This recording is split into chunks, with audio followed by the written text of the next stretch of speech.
Is this thing on? Are you ready, Matt? You're listening to Box Office Bingers with Matt Diaz and Ernesto Santos. Good evening, folks. We have a wonderful evening's entertainment lined up for you.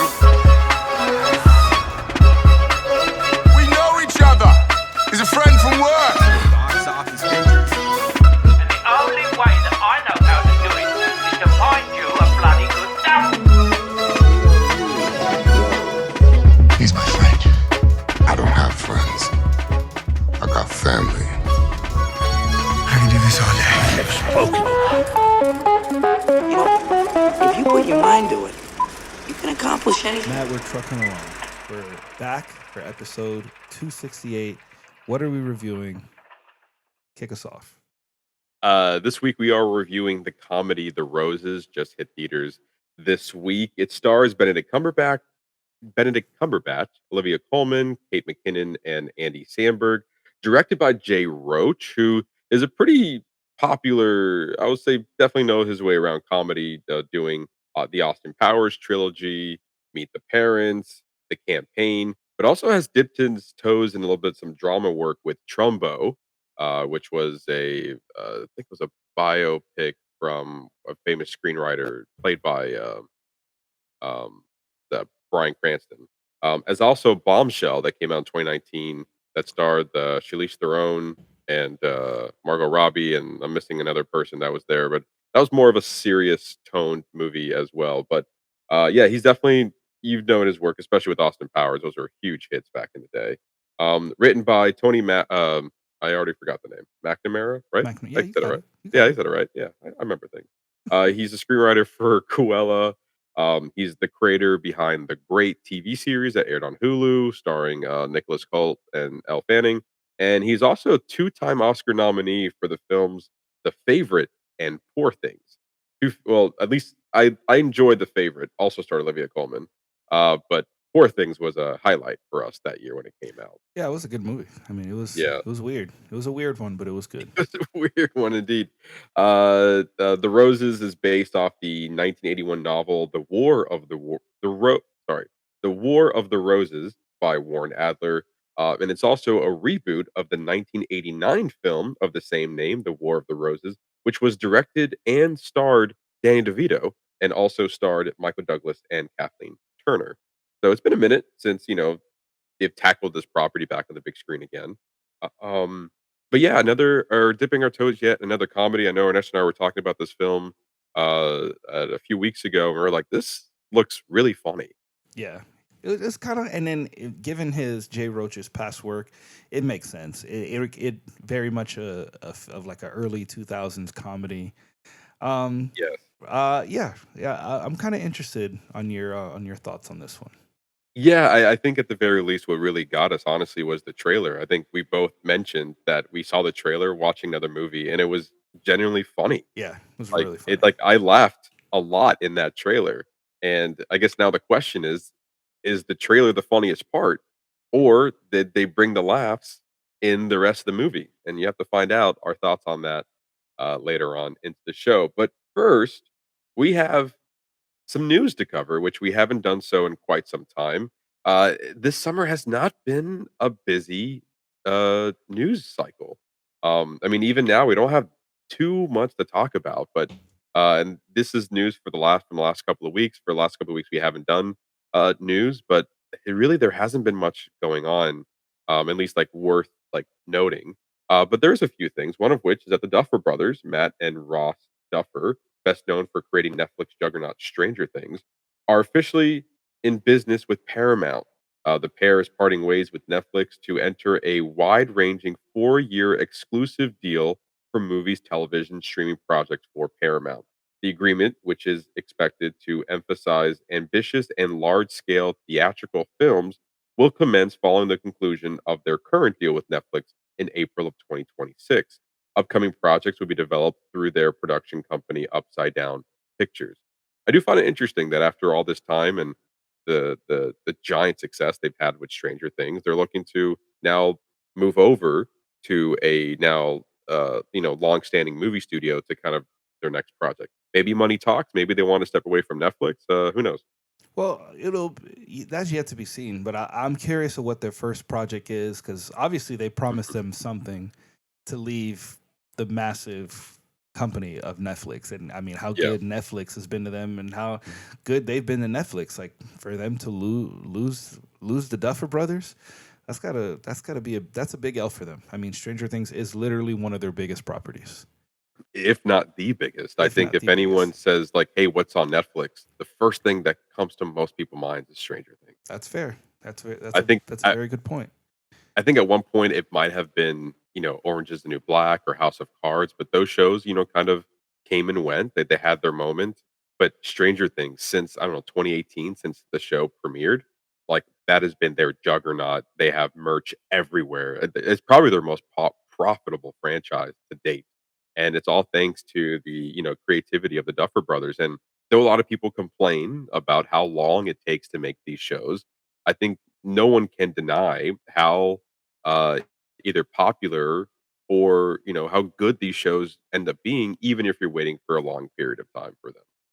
Yeah, I mean, they're beautiful. They're gorgeous to look at. I mean, they put a Hmm. lot of work into the CGI, and I mean, it shows. It shows that Yeah, they didn't cheap out. So I'm curious to see what if that's what they gave us for Netflix. What is the yeah. next level of that going to be at Paramount?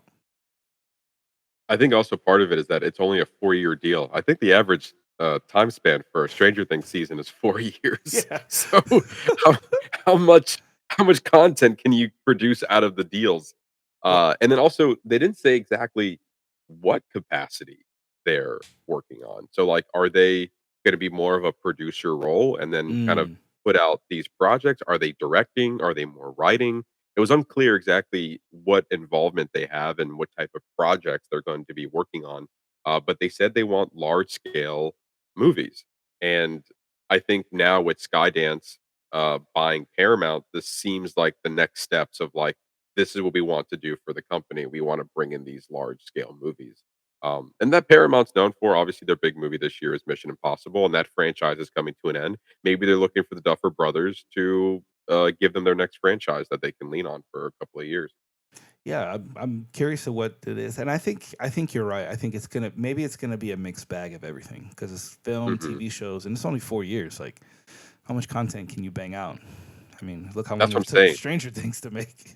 So we'll see. Yeah, but I mean, obviously, the deal, the numbers of the deal was not disclosed, but I'm sure they had to pay a pretty penny Oh, I'm uh, sure it's a big number. to get them out of Netflix. A huge number, one that Netflix couldn't even like match, Yeah, or maybe they were never interested in continuing their partnership with Netflix. Maybe they wanted something fresh.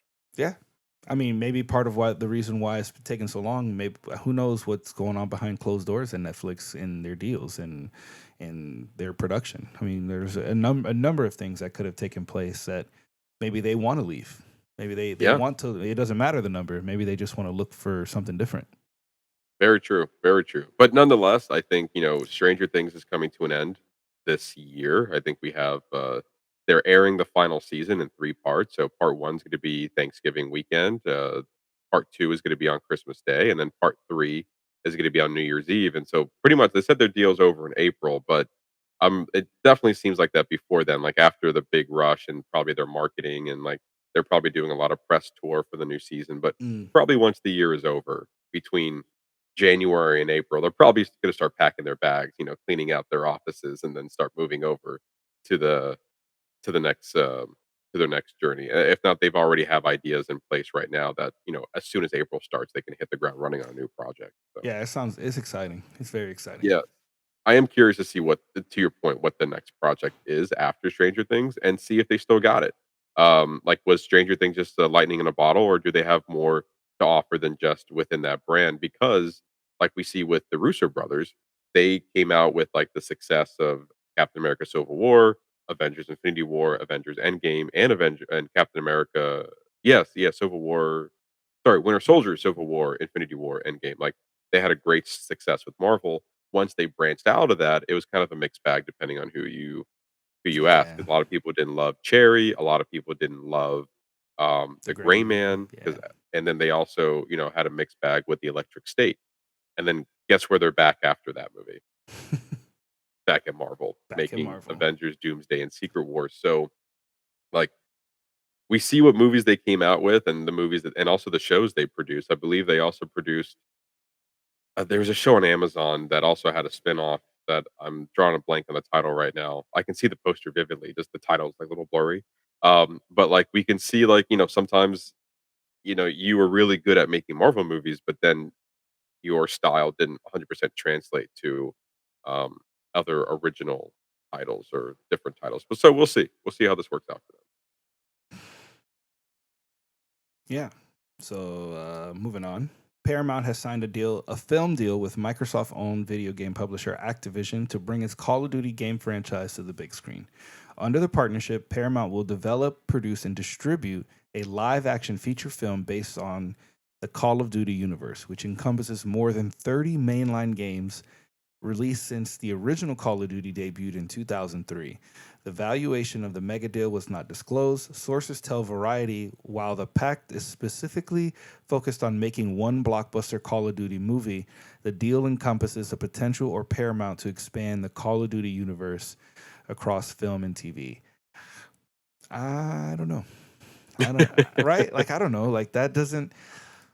So you're just gonna give us like an action Black Ops team, like Black Hawk Down, like type, like 13 hours type movie? Like, is that's Yeah. basically what we're getting, or Mhm. are we thinking like big action where the team has to take down like this organization through various missions, and somebody's gonna betray them? Like, I don't know. Like, it just like,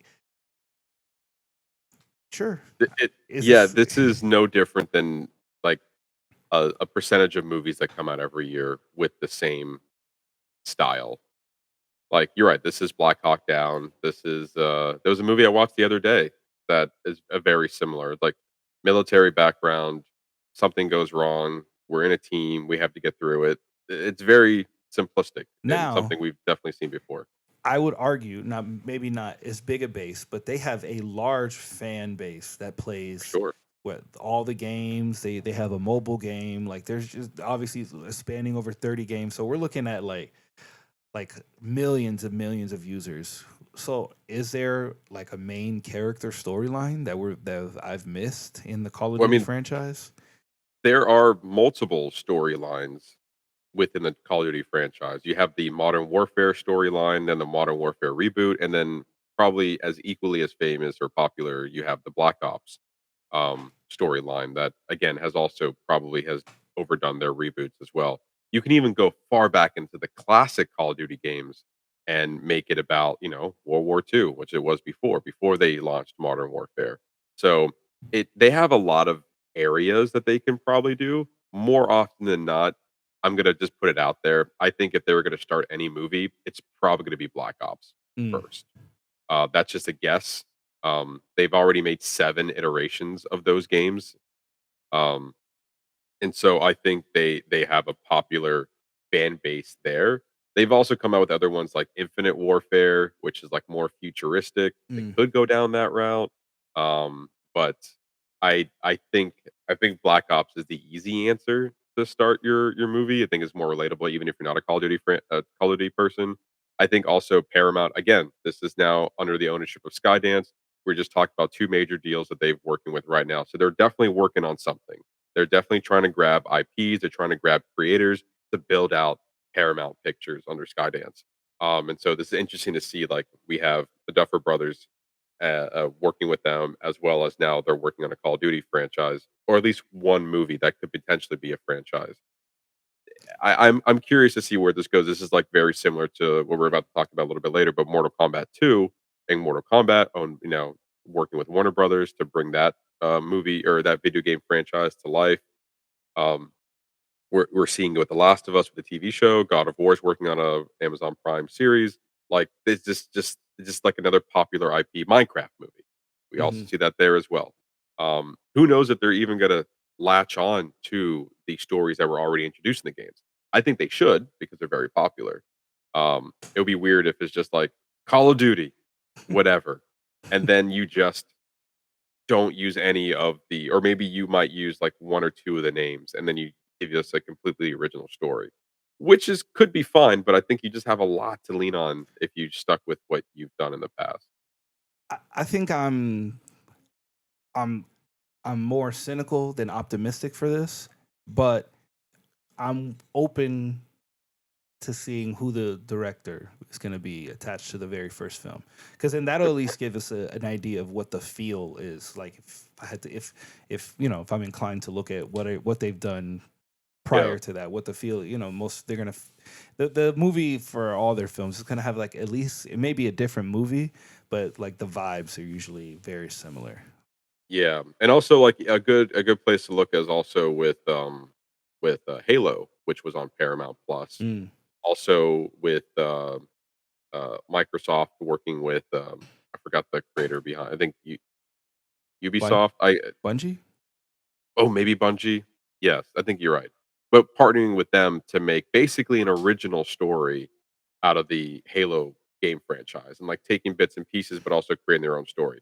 They could go that route as well, but we also know how that worked out. It only lasted 2 seasons, Yeah, I was gonna and say it it didn't didn't really work. connect with audiences. But you liked it, didn't you? Like Halo? I remember you Yeah, I mean, it started was it. fun. I watched both seasons. I believe season 2 was slightly better, if I'm not mistaken, maybe vice versa. I don't really remember.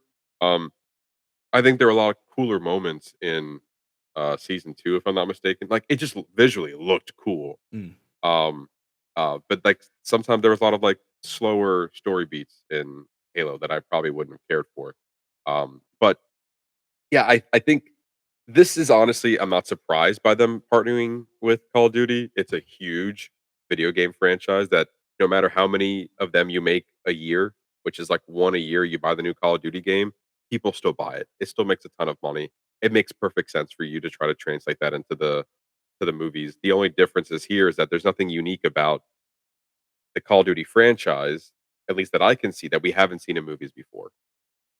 Yes, I agree. And I think if they were to pick between a movie or a TV series, like go towards the movie. I think Agreed. it's big and grand enough that a movie will get the point across where maybe a series will be it's going to be like too drawn out. Like unless you've got some very specific that you're trying to get across. I don't know. It can't just be maybe my thing is with this like if they wanted to go somewhere it has to be more than just like a regular run of the mill like shoot 'em Yeah. up like special forces team thing. And Easy could go in that route 100% when we can see it. Like Yeah. I like mean they that's could go a cheap with it and be like, "Yep, this is the movie we gave. Just we just put Call of Duty on the title. That's it." yeah, and then that would be disappointing for that Mhm. franchise because the franchise is so big. They have such a big, loyal fan base that Yeah. this is another one. Like you're gonna want to make sure that they do it. They're gonna want to do its justice. And honestly, like, I mean, look what they did with Minecraft. I mean, we didn't watch it. I have really nothing to say negative or so about it, but I can see, at least from what I've heard, that they just slapped something together and it people showed up anyway. But they made an So event. They see, but that they took something that was going to be nothing and they made it into an event, like the whole chicken jockey thing, and true. like that movie is like riddled with like cameos and like things specifically from the game. I remember when I still haven't seen the movie, but I remember just seeing like a bunch of videos online, just like, oh, they hid this in the movie, and this is tied to this part of the Yeah. game, and this is a call out to this creator in Minecraft, and it's like a lot of those little things. Like I don't know what that looks like for Call of Duty, but I don't know. Yeah. I think also working with Minecraft and its success is that it's a movie for everybody. Also, it was started Yes, to children as yeah. well as for a different generation. So like everybody can enjoy a Minecraft or everyone's played Minecraft. With Call of Duty, however, it's more of a male oriented uh like I would say demographic. So you're trying to get that group of people to come to the theater and watch this movie. Yeah, I mean, what other first person shooter has translated to a movie? Have we even seen that? A movie? I'm not I mean, Or again, talking game? about Halo, but it was a TV series So Halo's the only one, right? It's like that I our can main think of out of the top example. of my head. I'm sure there are others. Like Tom Clancy has made a couple of Oh, like the um Rainbow Six. Like there's a couple of those movies. And maybe yeah, if you just make maybe if you make the characters compelling enough, then yeah. it'll be enough to carry the movie. And maybe that's all we can hope for. True. I mean, we also, we saw Michael B. Jordan's Without Remorse Yeah, that's true. film that That's was true. based because Tom Clancy is also based off novels, if I'm not mistaken, like Yeah. novels and video game. movies. I know they had teased a Rainbow Six, but I don't think that ever got off the ground because the movie didn't do as great as they wanted to. So who knows if that's even still in the works with Amazon? But the movie's been out for the movie's been out for quite some time now. So, and I'm really not much word about it. But we'll see if they continue it. But that's another one that they probably leaned on as far as that could be a first person shooter. But yeah, time will tell with this. Obviously, once we get more details, we'll talk about it here. And I think you're right. The next step is who's behind it, Yeah, and that would give us a good idea of what we're probably walking into with this movie. yeah, exactly. Um, and next, announced at this past weekend's Destination D23 event, Disney Animation announced that they're working on a new film titled uh, Text. I wrote Pact. Like I had to do a pause. Like that's not the right word. Text. Which is coming to theaters fall of 2026. The story follows an awkward teenage boy and his type A mom discover that what makes him unusual might be magical powers that will turn their lives and a secret world of magic upside down. As you can see here, if you're watching us on Spotify or YouTube, you'll see they have the title logo as well as the first image of what this movie could look like. The movie Josie Trinidad, the head of story for Zootopia and Ralph Breaks the Internet, as well as Jason Hand, who was the co-director of Moana 2, will both co-write the film. So new movie coming out of Disney Animation. So co-direct, Looks co-direct and write, or just co-direct? right now we just got we're not sure who's writing it. Oh, okay. I, So they're I, just I didn't see any writing. The movie surprisingly is not on IMDb, and I'm just going off what the article said. So they didn't list any writers; they just listed who's co-directing the film, which is Josie Trinidad and Jason Hand. yeah. But yeah, I mean, this seems right up Disney's wheelhouse. I'm always happy when they're working on original titles. They can often be hit or miss, but more often than not, I would like to think that Disney puts more focused and I am more interested in what an original animated movie looks like rather than what a sequel looks like. Even though I am excited for their sequels, and the same goes for Pixar, but I think that a lot of creativity comes in when you work on an animated project, So original project. the last Disney one we got was Wish, correct? Was that the last? No, Moana 2 was last year. Oh yes, yes. But I mean that's a franchise. Well, I mean as far as like a Oh, original? Yes, yeah. Wish was the last original title.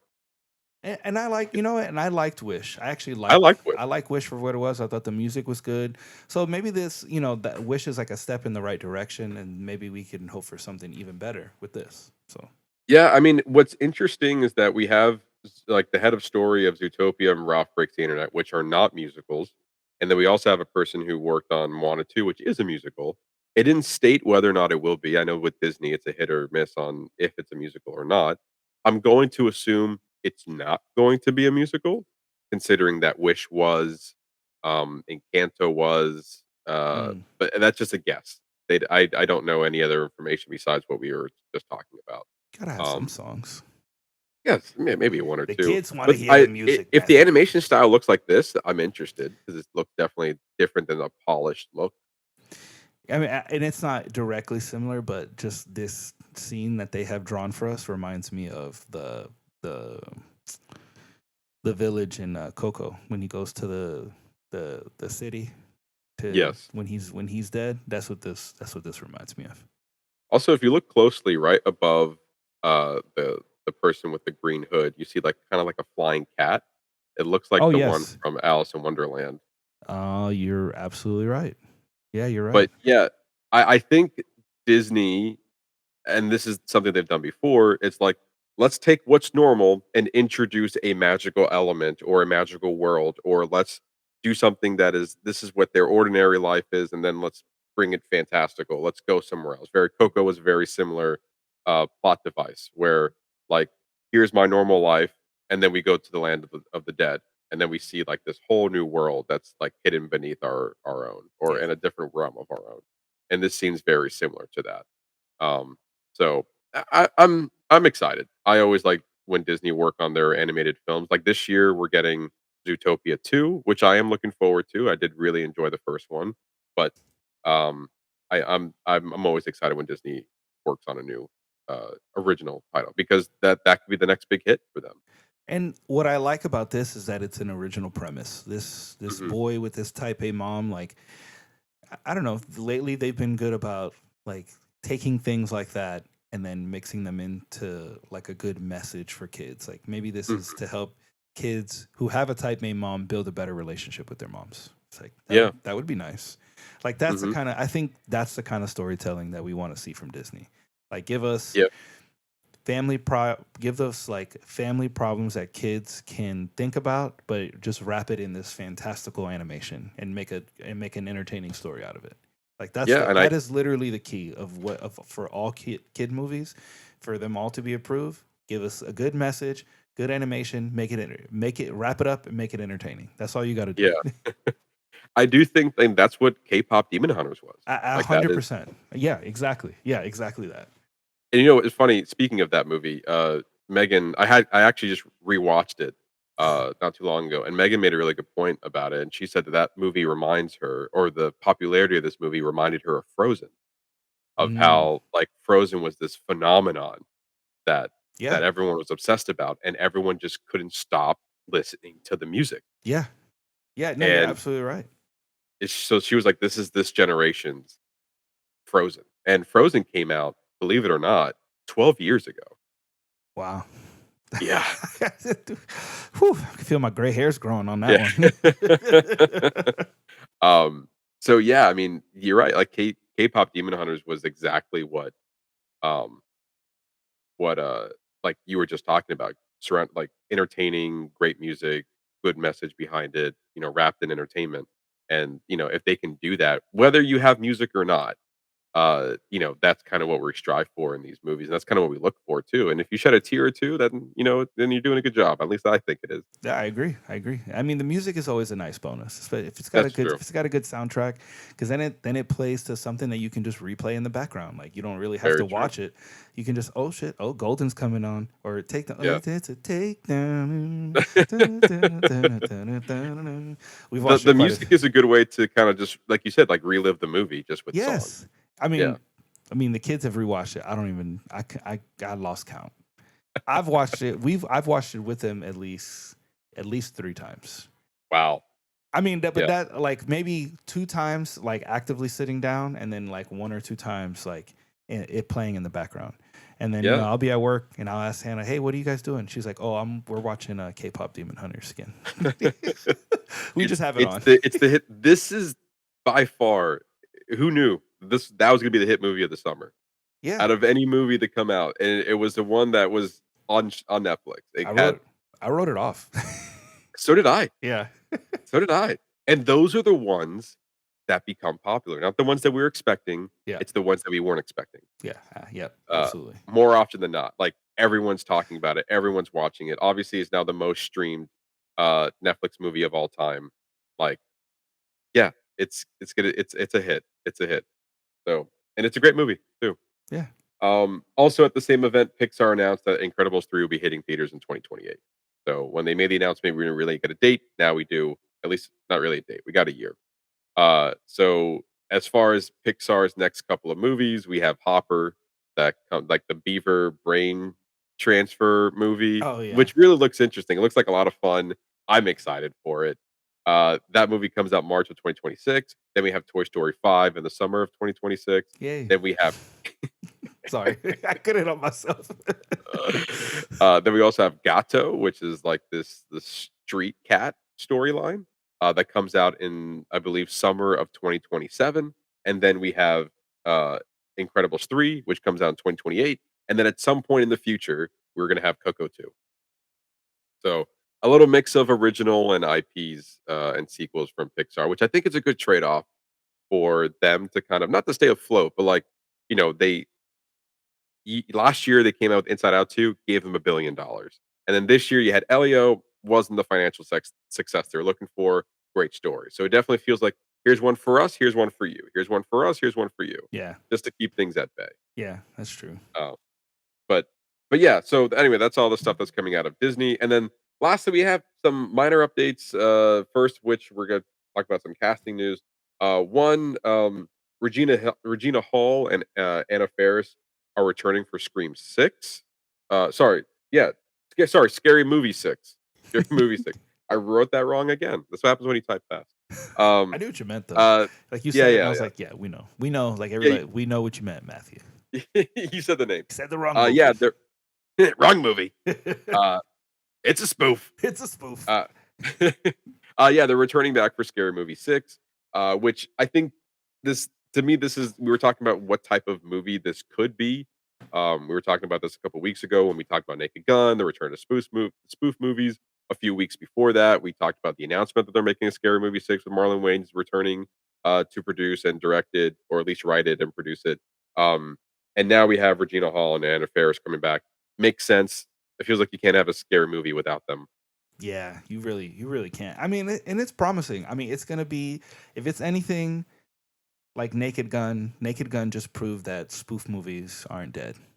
Like 100%. they can be done if they're done. If you just I don't know. You just got to find the right formula. Like what's the line between absurdity and like this is dumb as shit. Like Yes. or dumb as shit, but it's still entertaining enough to be enjoyed.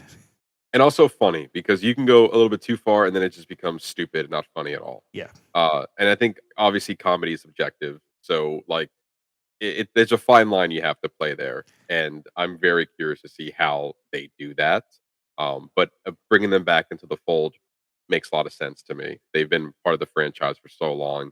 Um, you know, we can see that they were continuing their journey rather than giving us something completely different and putting the IP on there. So we were curious about that, and now it seems the story slowly is starting to take form as more updates come in. And there's been a bunch of horror movies that they can reference. Like So many. they're so like a whole generation that they haven't even touched upon. So it'll be Yeah. interesting because then maybe that's what happened with the first ones. Like the first one is like almost iconic because it's like it's kind of the one that set the standard. And then I felt Yeah. like 2 and 3 were good, and then I feel like once the Wayans brothers left, which I believe was after the third or fourth one, I actually don't remember. I don't I don't remember know off if the they top of were my head. part of 4 and 5. Right? I want to say they did the original trilogy, but I could be wrong. But But the thing is, I think you noticed the difference when they left. Yeah. Also, there's also the run of spoof movies that never landed, like epic movie, superhero movie, disaster movie, Meet the Spartans, Movie um, 43. movie 43. Like, yeah, it's just all of those. Like they were just on the train of spoof movies, and it never. I know there was a Twilight spoof movie that I don't remember the name of, and there's also like a Fast and Furious spoof movie. But like, yeah, it just doesn't like those just became cheap cash grabs and like probably Ooh. tiny box office wins there. So I have it. So the Wayans brothers, specifically Keenan Ivory Wayans, Marlon, and Sean, were involved in the first 2 films of Scary Movie franchise. Scary Movie, the original, was directed by Keenan Ivory Wayans, written by Marlon and Sean Wayans, and then Scary Movie 2, also directed by Keenan Ivory Wayans, written by Marlon and Sean Wayans. The brothers did not participate in 3, 4, or 5 due to disputes Oh, with the studio, particularly over contract terms with Miramax and the Weinsteins. They are reuniting to write and produce a new Scary Movie, which is set to come out next year. Filming okay. starting this year. So the filming is actually starting next month in October. There you go. And then again, we're gonna get the movie next year. So yeah, obviously as filming comes in very shortly, we're probably gonna start seeing more updates on who might be part of the film as well. Yeah, I mean, I'm excited for it because I really Yeah. like and I would say the first 2 are the best. Maybe I don't really remember 3, 4, or 5. I remember the only one I've ever watched in theaters was Scary Movie 4, and I thought at the time that it was funny. Now they probably don't age well. However, I do, once we get closer to Scary Movie 6, I might give at least the first 2 a rewatch, but I don't know if I'm gonna like them or not. I probably We'll would. see. I think the second one. I mean, we still quote the second one, like, let me use my strong hand. Like there's just certain things that just still land, or like was like the whole scary Oh, movie the mask "What's thing. Up" thing? Yeah, that's That's from that's Scary iconic. Movie for those who don't know that. Like that's where that came from. Yeah. That scene is iconic. The "What's Up," that still has memes Yeah. on the internet sometimes, especially when the horror season, like the Halloween season comes around. Um, yeah, that's all over the place. Yeah, and then other casting news, we have Amy Adams and Aaron Pierre joining the cast of Star Wars Starfighter. That they're going to be joining Ryan Gosling, directed by Sean Levy. Yeah, another great additions. Aaron Pierre is a big name for us right now because he is John Stewart Green Lantern. So now he's coming literally from DC to Star Wars. So he's already a hit at this Yep. point. He's Like one step he, removed. They just need to throw him into Marvel, and then we've got another Oscar Isaac on our hands. Yeah, I really don't think Marvel's like once you're on DC, like No, I'm not sure if they're gonna translate over to Marvel. I don't Uh, know. Well, look how many DC's Marvel stars are now in DC. I feel like that's to me, I don't know why. I feel like that's a little bit different. Not a lot of people go the other way. See, but then that's Marvel's fault for not, because Yes. if you don't bag Aaron Pierre as some sort of fucking superhero, it's like, Hmm. what is wrong with you? He literally looks like a superhero that's been pulled out of a comic book. Like, Yeah. he's quite literally superhuman. Yeah, I'm curious to see. I mean, just in general, I'm curious to see what this movie is about. I personally, every time I watch a Star Wars movie, I've always liked that there are unknowns to Star Wars. So I'm not like tied to them Yeah, in anything else because now it just feels like, oh, these are known actors that are in a Star Wars movie. I That's how f- it feels to me. see. I And feel that. I it kind feel of that lessens it a way. little bit. I feel that way about Amy Adams. Hmm. Only reason I don't feel that way about Aaron Pierre yet is because I think unless you've seen him in Rebel Ridge, like you Yeah. don't really know who he is. That's and 100% fair, but also Ryan Gosling's the star. He is a movie star. Like, Yeah. Yeah, that's true. Like it's a Ryan Gosling movie. yes, it's a Ryan Gosling movie. And then on top of that, we have also a well-known director, which is Sean Levy, who has directed a multitude of other things. So I feel like that has something to do with it as well, in my opinion. Like the whole thing just feels like a Hollywood movie rather than a Star Wars movie. And it, it, Like it kind of has you could have a packaged this in like a sci-fi film rather than a Star Wars movie. and it feels like there's not going to be, and I could be like completely wrong, but it seems like there's not going to be a big Jedi element to this. No, Right? It feels like I agree with it you there. almost like just from set photos and just the talks of the movie, like it just seems like it's gonna be its own self-contained story without Jedi. And I could be completely wrong, but I'm kind of I'm excited okay with about. that. Yeah, I'm okay with that, even though like the Jedi shit is like my favorite part of Star Wars. But I also, Yeah. if they can make a good like Starfighter movie about like people fighting and stuff like that, I think that could be interesting. Yeah, I think this is kinda like their way, like, when we had Rogue One, it was, like, the first movie to come out that was outside of the Star Wars, Skywalker storyline, and so even though they couldn't help themselves to put in cameos and stuff like that, like, that was their first crack at it, and then what was truly the true test was The Mandalorian that eventually turned into, cameos in the 2nd and 3rd season, but the 1st season was really staying true to, like, here's just a story within the Star Wars universe. And then we also have, what was the other one? The Arcolite that was very far removed from it that was kind of a miss, but there were some good moments in there. And then there was another show that I watched with the young what was that one called? But all that Uh stuff eventually turned into Jedi stuff, right? uh The Acolyte the was literally about like the the Acolyte was beginning, all about Jedi. was all All about about Jedi. Jedi's. But then, I mean, spoiler alert, doesn't Grogu, isn't he like part Jedi? Right? He has Jedi Yeah. powers, like, right? He's like part Mhm. man. They make Yeah. him like part Mandalorian, part Jedi. Yeah, yeah. It definitely turns into Jedi stuff. And then Skeleton Crew was the one I was looking for, which actually does not bear the Star Wars name. I think it just says it's called Skeleton Crew. Or I mean the name's in there, Star Wars Oh, but Skeleton Crew, but regardless. that's Uh, the one with Jude Law, right? yes. Did you watch But that? everybody else and I did. Yeah, I really enjoyed it. Um, but yeah, they it was a yeah, I really enjoyed that series. It was John Watts who was spearheading it, Yeah, coming off the Spider-Man, and it followed just a group of kids, and I think it was that's like right. it captured the youth of what we enjoyed about Star Wars. And like Jedi was a small element. They did have lightsabers in it, so they did lean into that as well. Starfighter may or may not do that, but I think it's a little bit refreshing to your point of like getting a Star Wars story that's not tied to the Skywalker franchise. And I think that's kind of what we're leaning toward eventually. I do remember you talking about it now. What you said, it was kind of like Goonies. Yeah, exactly. Yeah. Um, but yeah, so anyway, updates from there for Starfighter, and then the last bit of news we have for you guys this week is going to be just a few delays that were coming out for upcoming movies. The big one, however, is Mortal Kombat 2, that was supposed to be released in October, like literally a few weeks away, and then out of nowhere, they announced that Mortal Kombat 2 has been delayed to summer of 2026. So that will now come out May 15th, 2026. I would like to think that maybe it was a crowded October.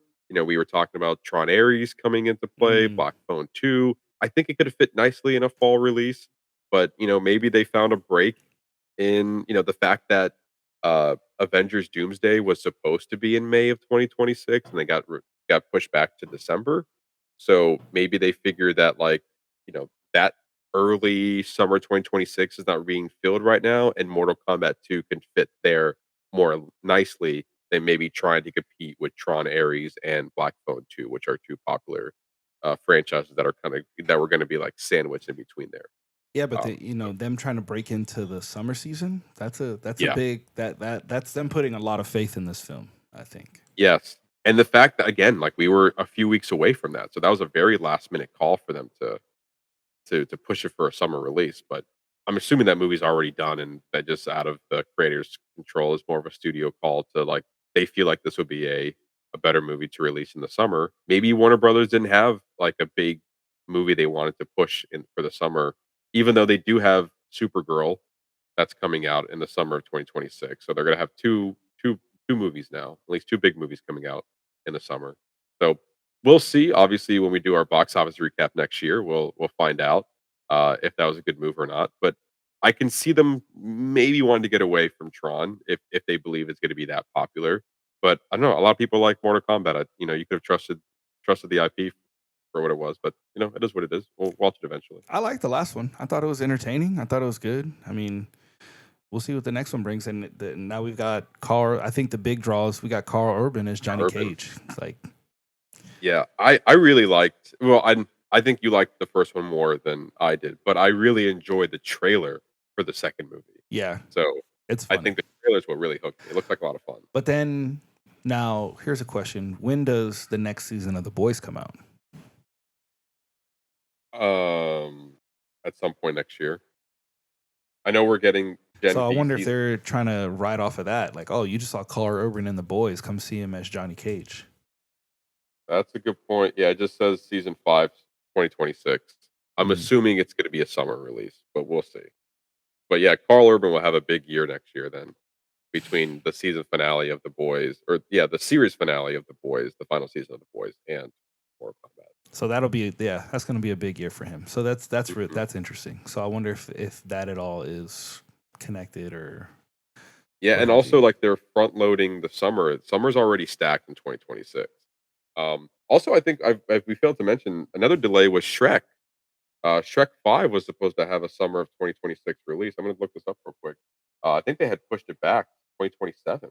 Yeah, June 30th, 2027 for Shrek 5. It got delayed a full year. It was supposed to be released in, I believe, June of 2026, but it was also a very crowded. Like I believe Toy Story 5 and Shrek 5 were coming out within weeks of each other, and I think they wanted to stay very far away from Toy Story. I Um, guess that's true. or maybe there was a pivot in the um, animation or story or whatever. I also reading here that it might have been delayed from summer to Christmas, and then now Christmas 2026 is now being occupied by Avengers Doomsday and Dune Part 3. and then Mm, you don't want Shrek 5 also in the Christmas 2026 release schedule, so they probably pushed it back again to a summer 2027 release, which is also the next, delay that we're gonna talk about very briefly. But Ice Age Boiling Point was delayed from a December 2026 release to now a February 2027 release. I think that's a better call for them because, again, December of 2026 is so crowded right now. I'm very curious to see if Dune Part 3 is going to leave December 2026 because it's literally going head to head with Avengers Doomsday. yeah, I don't. Yeah, I don't. That doesn't seem like a good idea. Yeah, and I think Marvel already pushed back. I don't see them doing it again. Unless they just want to keep it and then do a making an event weekend. Yeah, but I mean those two movies are targeting the same exact audience. Yeah, whereas Barbie and Oppenheimer were literally were polar opposites of each other. Yeah, the same with Lilo and Stitch and Mission Impossible. Like those were That's fair. completely separate movies, and they've tried to do their Barbenheimer event movie theater recreation again with certain movies, and nothing has been ever the success of Barbenheimer. However, you know, I think Avengers and Dune, one of them is going to have to pivot. I think it's going to be Dune, but Yeah. they still have a long time to make that decision. But as of right now, I'm going to double check. I'm pretty sure Dune is still coming out December of 2026. So let's see. Dune Part 3. There it is. Yep, December 18th, 2026. I Mm. believe that's the exact same date as Avengers Doomsday. Yeah, it's probably whatever that weekend is. Yeah, Let's see. December 18th, 2026. Yep, that Yep. is exactly what it is. it'll be to me that would be wild if they both just stuck to their guns because I do feel like each one of them is hurting because they're both also going to be extremely long movies. Yeah. But So but Barbie and Oppenheimer. I mean, not Oppenheimer long, but I mean they're both what at least 2+ hours. yeah. So anyway, interesting to note a couple of things, a couple of delays, a couple of recasting, a little bit of news to talk about this week. Anyway, that's all the news we have for you guys this week. As always, you can follow us on our social media channels on Facebook, uh, Threads, and Instagram. At Facebook at Box Office Bingers, and our Threads and Instagram page at Box Office _ Bingers. We'll post all the news over there first, and we'll come back on the show and we'll talk about it. So with that, we're going to be diving into a fun segment we like to call What You Watch. And so Ernesto, we'll start with you. What have you been watching? So I watched a truly terrible movie. It's called Mountainhead. This is an HBO original. It's got Steve Carell, Jason Schwartzman, I think his name is. Yeah. I have to look up who the other guys were. It doesn't really matter. It's from the creator of Succession, and it's basically like these 4 tech guys who have like this. They have like this little group where they think they're seemingly controlling the world through different parts of technology, and it's like this back and forth of them trying to like control the world, and then it turns into like this back and forth between each other and like how jealous they are each other, just kind of like really playing, like diving into their egos and kind of what's really important to them. It was really strange. At a certain point, I was kind of checked out, but then I was like, well, I've already invested this much time. I might as well just see how it ends. Like they try to end up killing one of the guys, and then they end up forcing him into a deal to sell his company. And then they just walk out like it's all good. Like the next day, like, oh, don't be weird. Don't be weird just because we threatened to burn you alive. And then that same guy makes another deal with another guy before he leaves. It's like, so literally I just wasted an hour and a half. I just wasted my time for literally nothing because it led to this thing. And I was like, oh, well, that was kind of weird. Like how they just forced this guy to sell all his shit and like forfeit over his company. And then like 10 seconds later, they're like, oh, well, I'm not really going to play to that. That was a lie, but I'd like to make a deal with you. And then it's like leads to this next thing. And it's like Steve Carell plays like this pretentious asshole who's like, he's like the mentor of these other 3. And Jason Schwartzman is like a kiss ass where like he like builds this place for them to come. and then the other two guys are like these assholes who are like at each other's throats, and they want this guy has bad press, and he wants the other guy's technology, and it was like the other guy's like walking on this moral high ground, and because he doesn't want to help him because this guy's like software shit. It was dumb. I really wasted my time. But I was like, I love Steve Carell. I think Jason Schwartzman's funny, but this just wasn't it. This was it. It was like a lighter version of Succession, like like Succession light. Yeah, I mean, obviously the big draw here was two things: Steve Carell and from the creator of Succession, right there on the poster, and that had my interest. I'm like, oh, I haven't seen Succession, but I heard a lot of good things about it. And I saw the trailer, and I was like, I'm not really feeling this. This doesn't feel like I would enjoy this. And then I saw a few of the reviews, and they weren't really into it either. So I was like, all right, I feels like I'm just gonna avoid this one altogether. And it seems like that it was a good call because you took one for the team, and back to report, not great. Yeah, but like I always say, a bad movie makes you really appreciate a good movie. Yeah, and I wonder if just like HBO was like, yeah, dude, you can make whatever you want. You gave us Succession. Here's this project. Here's unlimited money. Do this. And it feels like it was a lot of people just, if I'm not mistaken, just based on the trailer, like it's a very script heavy film. Yes. Probably not a lot of things happening. Probably staying within their circles. And this, they probably rented out a large, either building or air or a large Airbnb on a mountainside for 2 weeks so they can film all these scenes and probably call it a day. Yeah, 90% of the movie takes place in this house with these Yeah, four that's what it looks like. gentlemen right here, and there's a couple of other people who make cameo they're in the movie for like a scene or two, but it's mainly these four. Yeah, seems like pretty cheap to make at the end of the day. Yeah, I'm happy I didn't waste my time. So thank you for watching it. Oh, well, I'm glad I could take one for the team. Do you want to do yours and then the ones we share? Yeah, yeah. Okay. So the other movie that I've watched before we start talking about the ones we have, is The Pickup, the new movie from Eddie Murphy, Pete Davidson, Eva Longoria, and Keke Palmer. And it was dumb. It looks dumb. It was. I came in for Eddie Murphy, and I believe the director too, Tim Story.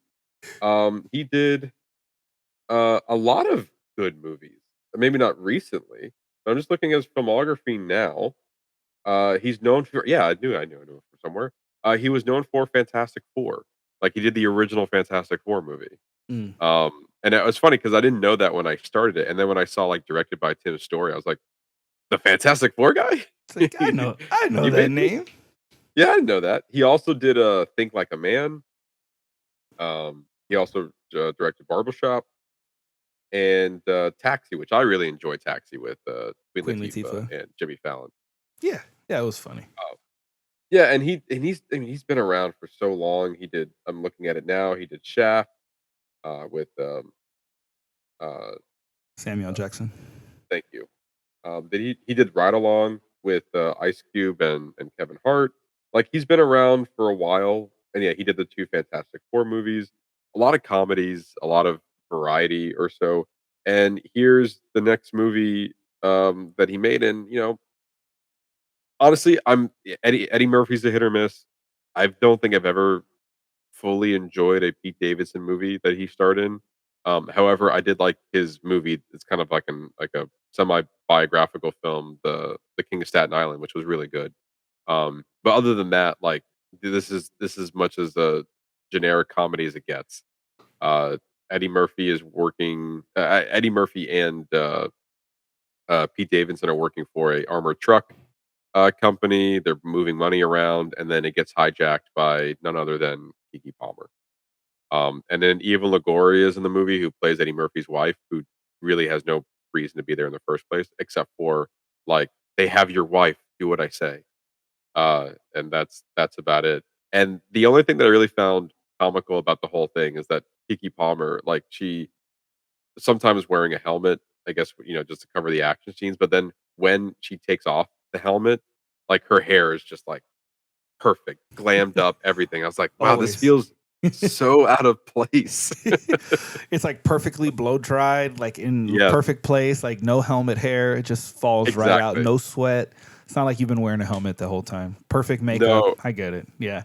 yes, yeah, and it's like, wow, it's like it's so that doesn't normally bother me, but for whatever reason, this movie, it just feels so, like, so obvious, so out of place. It was so bad that Uh, it pulled you out more than you already were. yes, exactly. I think I was over this movie, I would say 10 minutes in. Like, 10, I 10 I think once minutes? I stuck through it because I said I was gonna watch it. Um, but, like, after the first 10 to 15 minutes, it's like, "Ooh, I'm not liking this at all." There were some small moments that I liked with Eddie Murphy and Pete Davidson. It was kind of funny, and Eddie Murphy's always fun to watch, but the story surrounded it just didn't make any sense. Mm. Eventually, you're on the side-ish of Kiki Palmer because they gave you a backstory of how her dad used to work for this bank, or casino. I think it was a casino that when something went wrong, the casino did not give the family anything because technically the father that was in charge of a certain area left this post to save others and then died in the process. So technically, he lost the insurance claim, and so then Kiki Palmer, years later, was out for revenge on this casino company, but they needed to steal the armored truck, which was currently being driven by Eddie Murphy and Pete Davidson. Um, okay. So, I mean, spoiler alert, but I mean, I'm just trying to save y'all. I mean, I'm not gonna watch it, but Yeah, I get it. They wanted to yeah, give it some sort of emotional stakes.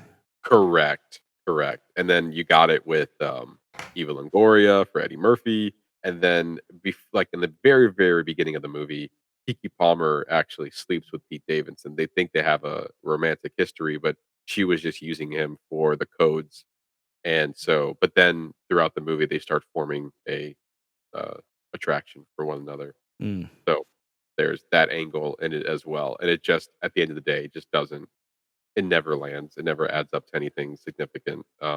The it's like it's a cheap comedy in my opinion. Was it like a Trying to be cheap? Was it like a cheap joke? Like, oh, do you really like me? Or are you just using me again? yeah. Yeah, Yeah. I got like, oh, I could see that being a running joke throughout the movie. Yeah, pretty much. Yeah. It's just like there was really no reason to make this movie. Nothing that felt like it was like this feels like a cheap comedy that you are pushing out over stars. Yeah, maybe Like that's come why it's watch on. That's why it's a movie for streaming. yeah, it's like But look, even we even have we even have as a people come watch my movie. even as a streaming movie, you still didn't even enjoy it because even you No. watch it there, you kind of you're a little bit more forgiving than if it was in the theaters. Yeah, and yeah. Um Yeah, I didn't care for it at all. Yeah, very very cheap comedy in my opinion. Like very low jokes, and then also like there's action in there, so it's also an action comedy. And then you have like the stakes of like, ooh, they're trying to steal the money, blah blah. Blah. So you're like, yeah, yeah, I don't care anymore. Hey, yeah, I'm done. I'm done. Yeah, it's a movie. It's a movie. I was so glad when it was over. Yeah, I was like, oh look, the credits, yay.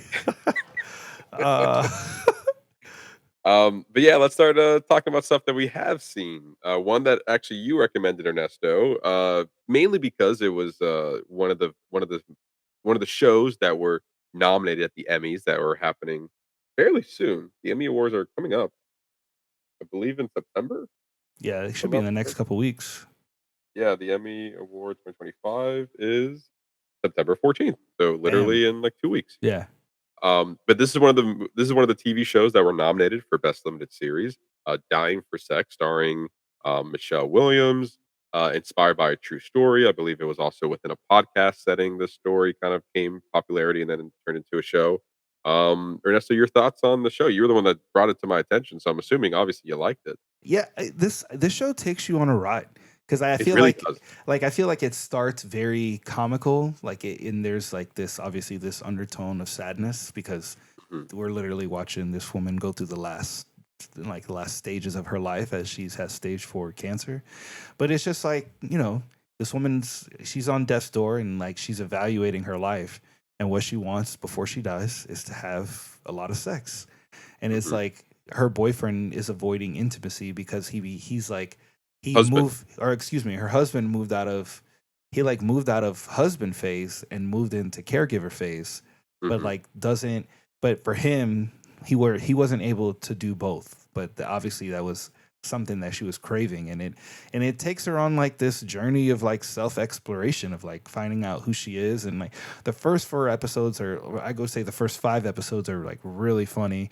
I mean, there's this Yeah. one where she realizes where she likes to be a dominatrix, and Mhm. she's fucking with the neighbor next door, and she kicks him, and she like dislocates her, she like breaks her hip by kicking Yeah. him in the dick. Like, Yeah. I mean, it's very unfortunate like how that happens, but like if you tell it as a story, it's like, yeah, I was messing with this guy and I kicked him in the dick and then I broke my hip. It's like Then I had how to go to good, the hospital. like how, and I had to go to the hospital and now I walk with a cane. Like, Yeah.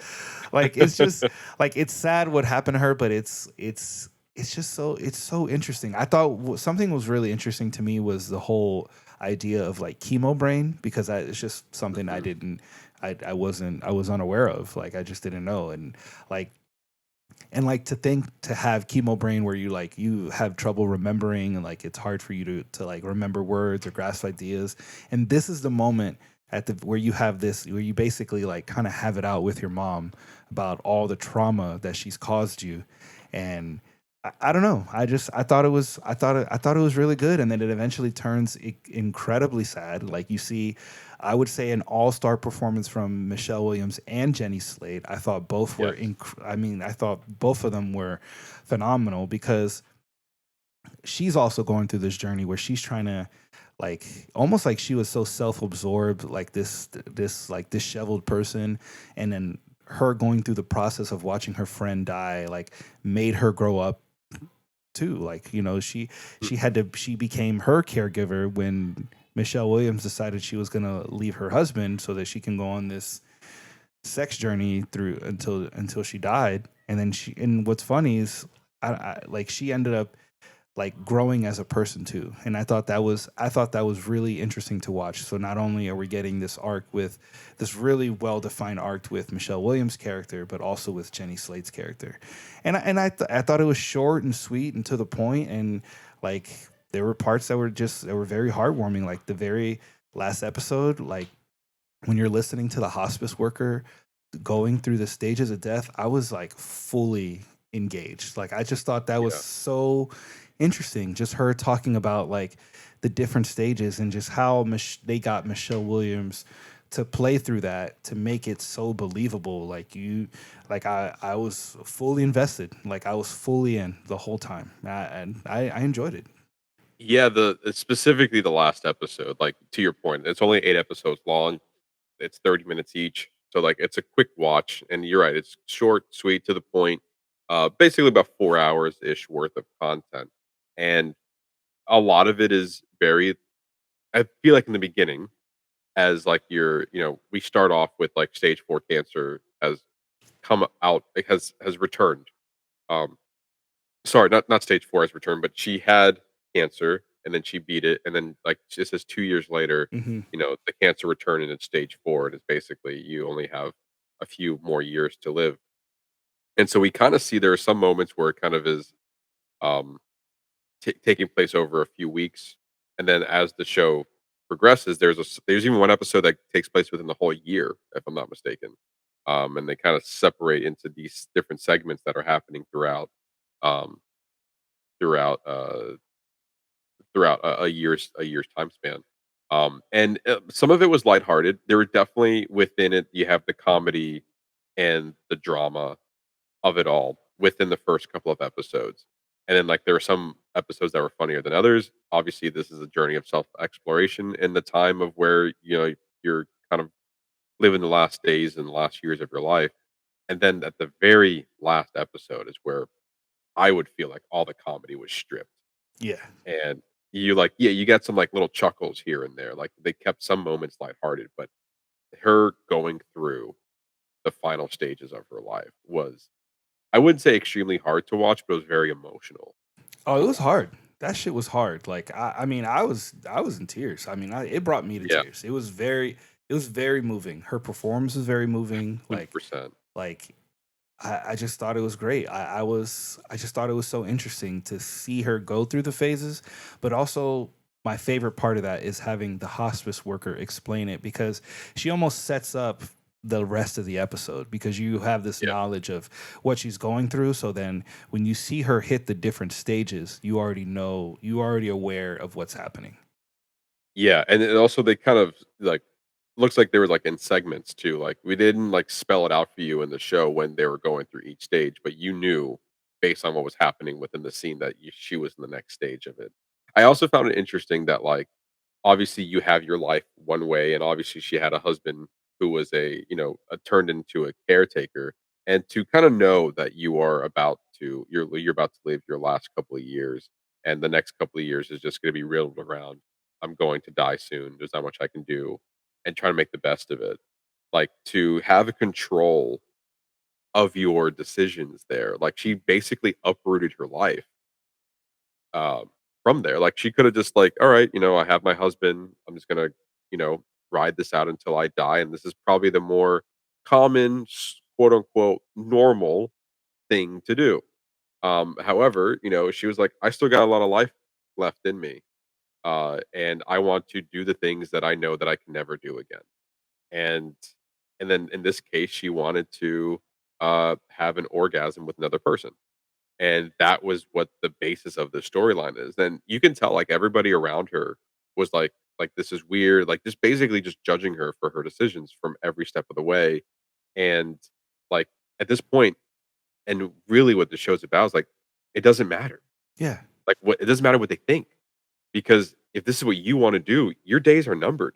Like, and, like, it doesn't what do you want? Because at the end of the day, like, you're gonna die being happy that they were happy because things were normal. Like, you wanna die that you were happy. You were able to fulfill your desires in this case. And she was able to explore what I guess what makes her happy, what makes her satisfied, and exploring it through other people. And I think one of the kind of the touching moments there is that she was able to find that with her neighbor through the course of the season. And he was, he fell in love with her and was committed to be with her during death. And she was like, I don't want you to be there when I die. You are basically her telling him, like, you are here for this moment, and thank you for that. And it was very comedic ways, like, so you're just using me? And I was like, yes, I was just using you selfishly, Yeah. because she's gonna die in a couple of months or even days at that point of the show. And he's like, yeah, I was just using you. So thank you for a good time. I hope you had a good time. But now, if you excuse me, I want to be with the people that I want to die with, and I'm going to die. Um, and, like, in a way, you kind of have to be comedically, though, that selfish, because, like, you know, that's life.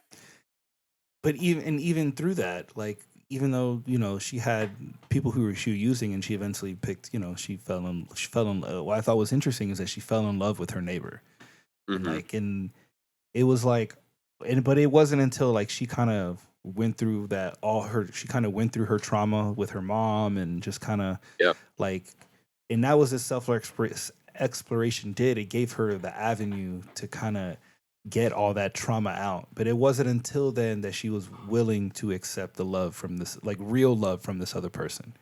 yeah, Because and she even said it, like, she was, like, madly in love with this, like, I love him, like, I like, literally, like, days before she's about to die, she finds right. true love. Like, how that's I mean, that's so heartbreaking.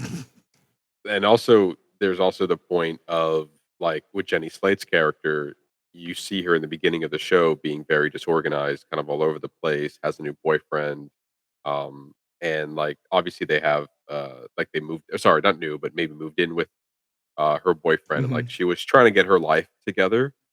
And then even, like, in the second episode, her husband was like, "Here's all the shit you gotta do. Are you prepared for that? Are you even responsible enough for that?" And within that process, you can see how her character changed, and that was Hmm. also interesting to see, like, she resumed the responsibility. She did what it took to be with her friend, even so much so telling her boyfriend, she's like, and very harshly too, is like, "I don't care about you. I only care about her." Like and she was like, I like, and even, like, when she had to go to the dentist to do some sort of, Oh, um she had to get her molars taken out. exactly, or some sort of operation with her teeth, like, he was trying to be good to her and be like, "Hey, just take one day off.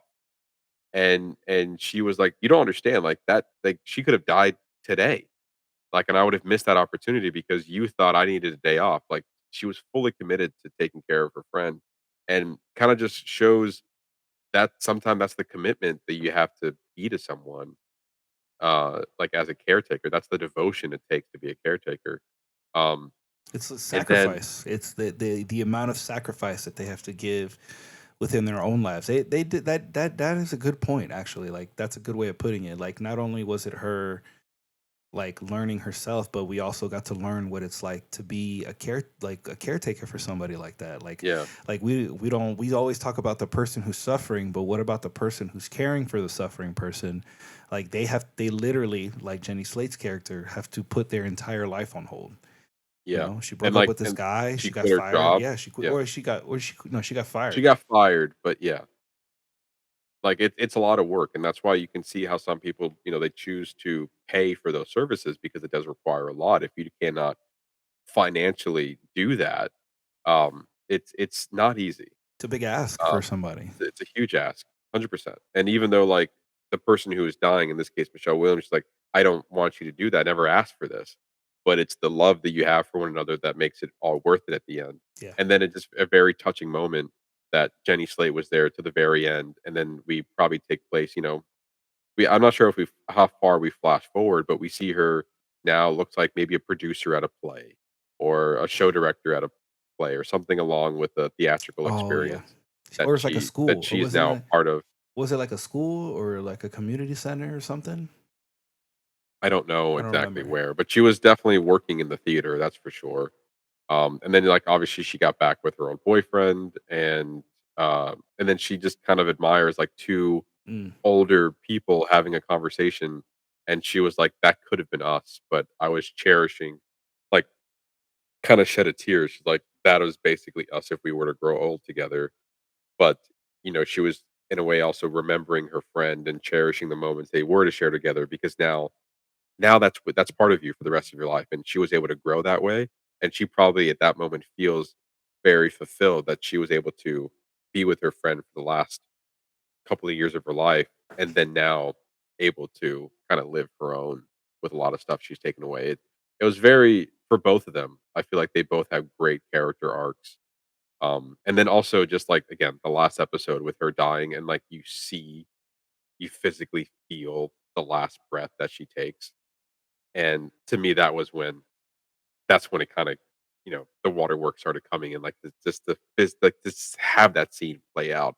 And then also very comedically, like, she's like, "Hey, just don't let me die with my mouth open." And then, like, she pulls up her mouth, and then, like, just the jaw just drops back down, and then, like, she's trying to find a way to, like, put it together. Like, they found funny and, like, lighthearted ways to keep this very emotional and, like, also normal part of life, um kind of entertaining, but also very heartwarming and sad. And again, Michelle Williams, Jenny Slate, they fucking killed it. Right? Like in And this is a show that I initially wrote off. Like I was like, oh, like it's probably good, but it didn't seem like a show for me.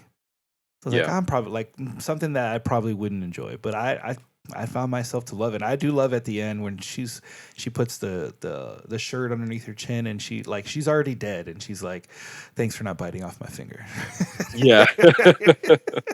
I just wanted to make sure she was nominated for Best Supporting Actress for this show, and rightfully so. Absolutely. Uh, Absolutely. and I was afraid that she wasn't going to be, but after watching, it's like, come on, that she has to have it.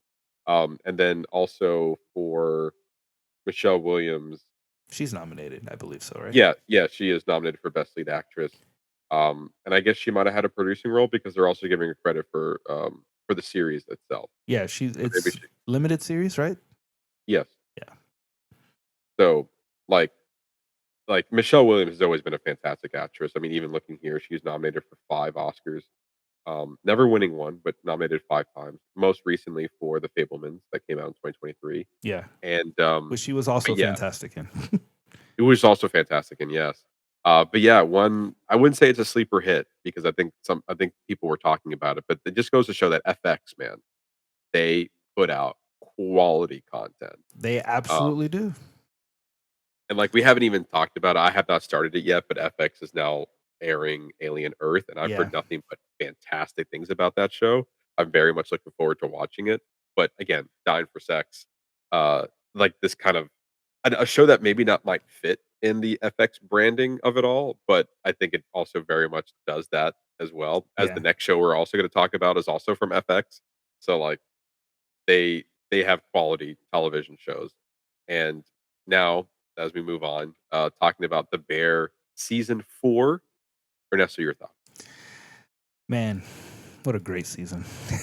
Like it was also really good. I definitely see that it's not a comedy. Like it's definitely not a comedy. This It's season, more of a out dramedy. of any season, that come out so far, this was the least comedic season from The Bear.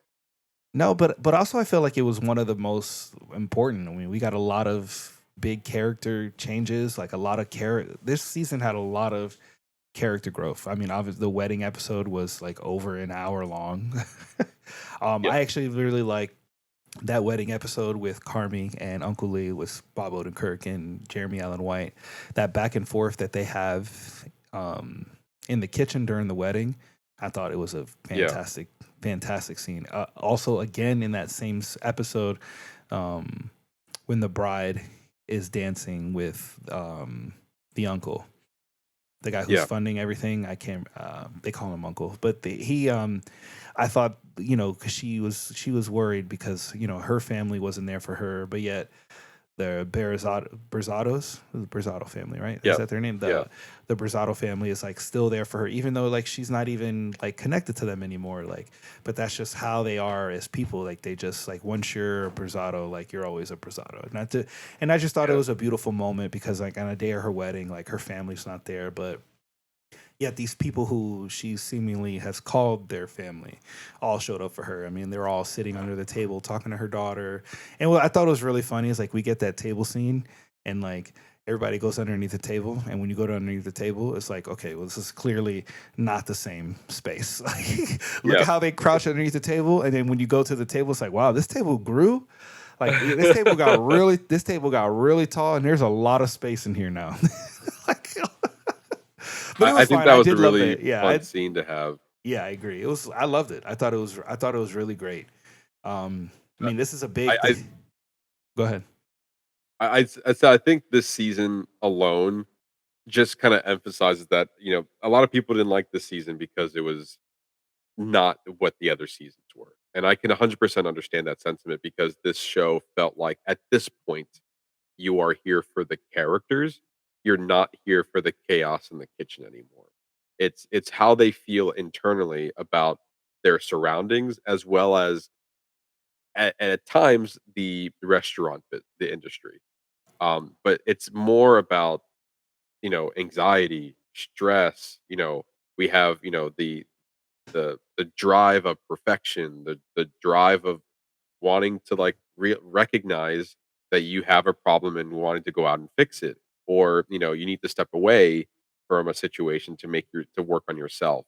Then but also you have the pressures of going down and like building a business, and like if season 1 was about reconnecting with this group of people, then season 2 was like, now we have this restaurant. And I still, hands down, season 2 was one of the best seasons of television I've ever watched.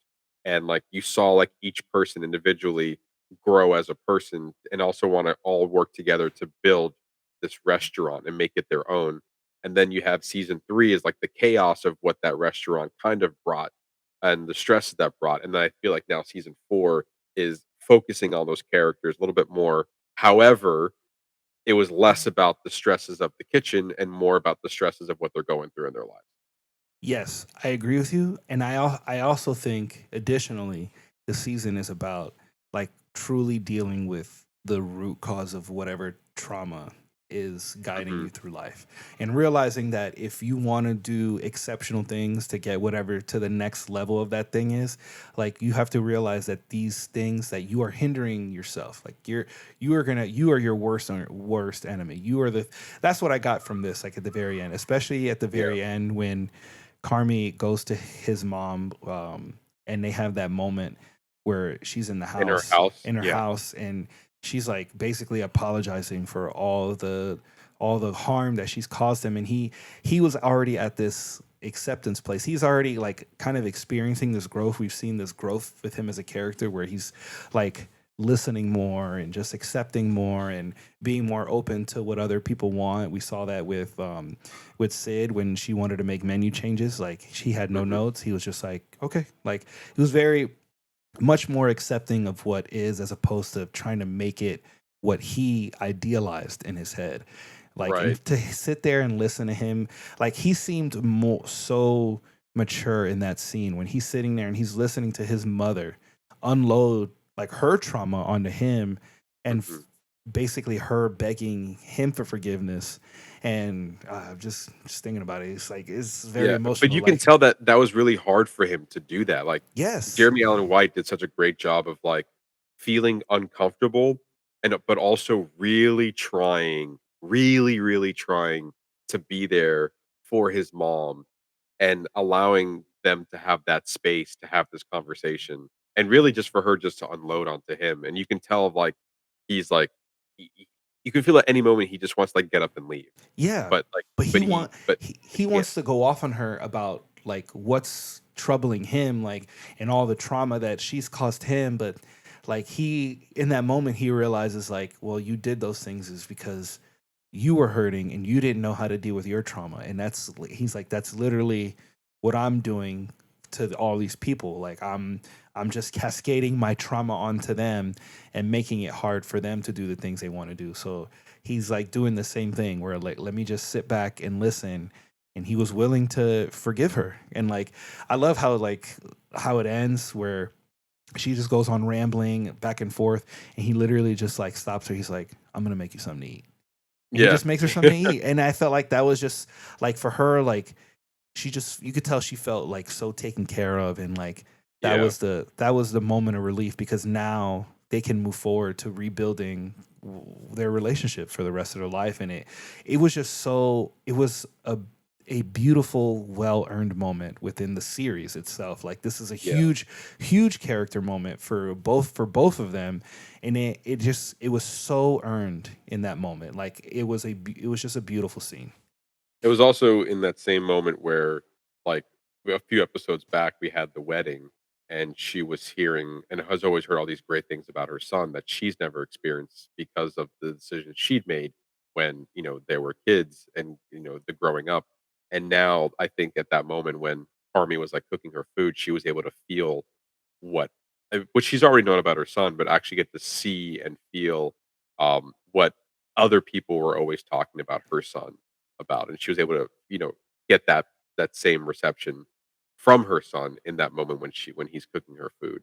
To your point, it's a very big character moment ever since we got introduced to Jamie Lee Curtis's character. I mean, and she's been like every time she's on the screen, she's owning all of that. Yeah, she's a standout. She's a standout for sure. Um, but even like there were some like a lot of little moments that also had great payoff with Tina and really wanted to perfect her pasta in under 3 minutes. Yes. And I love that through line of just like I've tried this. It's like just it's the perfection. It's the I have a goal. I want to do this. I want to be efficient about it. And like the consistent trying and trying and trying and trying and trying again. And realizing that like it's okay if you can't do it under 3. And then really there's like this mental block that was preventing you from doing that, kind of getting hung up on it. You're doing everything right, but yet there's something there that's preventing you from doing it. And then when you're not thinking about it, when it's not consumed your every being, then you're able, or just stop thinking about it, stop overthinking about it. Get She was able to do it under 3 minutes. get And out of the your own smile, way. yeah, get out of your own way. And the smile she got when she did it, I was like, God damn it, she got under 3 minutes. She did it. She did it so good. I would say I have not cried. I think I cried almost every episode. I did too. I did. I absolutely did. And Yeah. I hear what you're saying. Like we don't see the chaos of the season 1 kitchen, but I think we're Yeah. seeing a different kind of chaos. Like they're under the wire. They're trying to figure out. They're trying to do menu. I mean, we still go through them dealing with menu changes. I mean, the whole scene of them I don't remember the character's name, of him becoming a sommelier. Like that shit is Oh hard. yeah. Let me tell you, as somebody who's a restaurant manager and I took a sommelier class, I go, damn, I don't care this much about wine. Like I like his it. character It name tastes was good. Gary. Gary, like of him going through the sommelier, that shit is Yeah. so hard. Like trying to smell wine, looking at it, like it is an art within itself. And for him, and I love that every character kind of had like their own undertaking. Ibrahim, like Absolutely. up, like he's the one that's keeping the bear afloat with the sandwich shop, and like Yeah. what a redemption for him. Like he didn't make it as a chef, but he realized that that's not where he was going to shine. Where he was going to shine was Yeah. on the business side of things, which ultimately is the most important because he's the one who's keeping all the restaurants afloat. They're expanding to like three more shops. Like what a great, Well, what a wonderful redemption arc for him. but also what's great about all of that is that one, that was probably my most interested of the storylines I was in. Like, what's happening with the business, Yeah. right? Because I know we were focusing on other characters, and he was like really focused on the sandwich business. And like they were able to reduce costs here and there, and you had like this accounting guy that was really trying to help them out. I don't think at any point that information ever got to Carmi because he was focused on whatever he was focused on and trying to deal with him. But, like, none of like, all this was happening in the background. Meanwhile, you're trying to get the Bear restaurant afloat and keep that up. But meanwhile, you have this restaurant, this the sandwich shop in the corner that was what made you guys popular is what's revenue what's generating all the revenue for the business. And to expand on that, and, like, we never really got to see how that played out, but it was like this thing that was like, "Here's this thing that can save you," but instead we're focusing on this clock that is like once this clock runs out, the money runs out, and like the restaurant as we know it is going down. And what are we going to do to try to save it? Or what's the point if we can't make money if we're just trying to stay afloat? Which is what the computer was always just saying. Um, and I think like as far as a ticking clock, there's like kind of a drive for the show because a lot of people are looking at it and kind of being stressed by it. And it's like, meanwhile, you have the answers to your questions. It's just not in the form that you thought it was throughout the season. It was him doing all the legwork to potentially franchise the sandwich shop, and or the original beef as they call it. And it was basically just being run by four people for an X amount of time. And I found that all that interesting as well. And there was part of me that I do miss that aspect of the show because I do like the chaos of the kitchen. I do like that part of the show. But again, I can understand why people didn't like this season because unless you are fully invested into the characters, it's a lot of talking heads. It's a lot of drawn out, long scenes of emotional trauma that each person is kind of unbearing to one another, and you see growth and character moments within those situations. Even with uh, Sydney and the relationship with her father. That Mm. after the heart attack, that has completely changed and kind of ignoring her. Yet we also have Marcus, who is trying to amends with his father, but unable to do that. Even though to the point where he almost went to go meet him at a coffee shop and just couldn't bear to do it. And so like a lot of these great character moments that are within there, even uh, Richie Ugh. having the moment of like trying to be like the father and like a purpose and like all that stuff in his character and what his stress is about. It's all wrapped up into the show that's literally again all about the characters. And if you're not into it, I can see how you're not into the season because the big flashy moments are not there. You don't have this big chaos like, "Oh my god, these fast, quick editing, Mhm. quick dialogue." It's longer shots, character moments, and I feel like that's gonna be the trend going into the next season, and especially how the season plays out where Carmi is now, supposedly no longer part of the restaurant, which we have the whole final season, like, we see this ticking time clock, and we're on the last day, and yet we never even see the kitchen that episode. Like, Mhm. it's not about that clock. It was between, Carmy, Richie, and Sid all having a conversation about a multitude of things. At the end of the day, basically surrounding around the fact that Carmy is now leaving the restaurant. Yeah, I actually really enjoyed Richie's arc. I mean, just like the whole, even going back to the wedding episode of him, like Mhm. having this one on one with his daughter's stepfather, and like them kind of having this amends of like trying to figure out. where they, their fears to each other. Like, they each, Josh Hartnett's character, the stepfather, like he doesn't want to be in his shadow, and Richie vice Yeah. versa, and realizing that they each had the same fear when they just needed to be there for the kid, and Yeah. that's ultimately like what they learned, and Richie was able to move on. And what I really loved for him was the episode when he didn't know that the food critic was there, Yes. and he was watching him, and you kind of just see them in their element and like everything they're doing for the guests. And like to me, like that also showcases the restaurant business, because that's Yeah. what sometimes that's what it's about. Like it's like a meal can be good, but damn, you cannot replace good service. I mean, there's Yeah. that shit. There's nothing I love more than going to a good restaurant and having exceptional service. Even if the food is okay, like if I have a really good server, like I don't even care because the service Yeah. is on point. Well, when you also see that relationship between Richie and Carmi, specifically in the last episode, but also throughout, where like Richie is just trying to be that prime customer service, and Carmi's all about the food.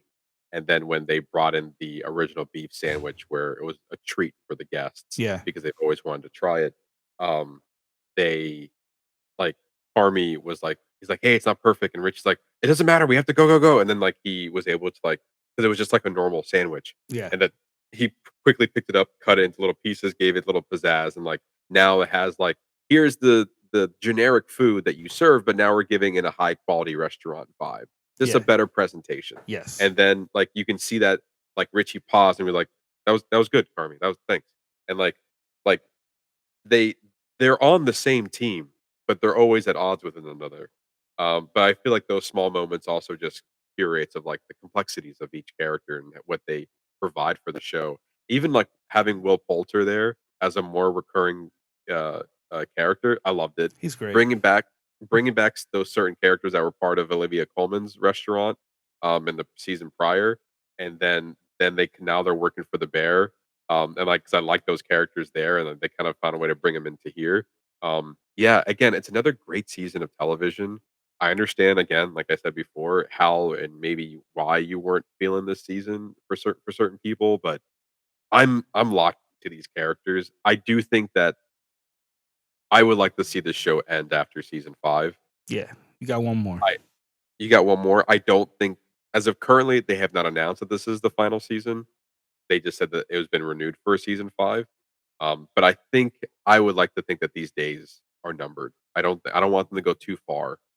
Yeah, Um, because then they're gonna on dilute it. Because then it's just gonna be like more repetition, and like yes, especially now that Carmi's had this big character growth moment, like you're reaching the end. I feel you feels like you're reaching the end of where he needs to be. 100%. So I kind of really do hope that maybe at some point they announce that season 5 is the last season, Yeah, or at the very least that maybe there is a plan to make season 6 the last season. But after that, I feel like at 6 is like the max. yeah, I feel like you it's should got go. to be real good. Yeah, seriously. Because now it definitely feels like we're winding down at the end of the day, but we'll see how it turns out. But again, great, great storytelling Absolutely. um, within this season. Uh, but anyway, that is all we've been watching. So now we're going to be diving into our spoiler review of The Roses. Like we said before, directed by Jay Roach, starring Benedict Cumberbatch and Olivia Colman.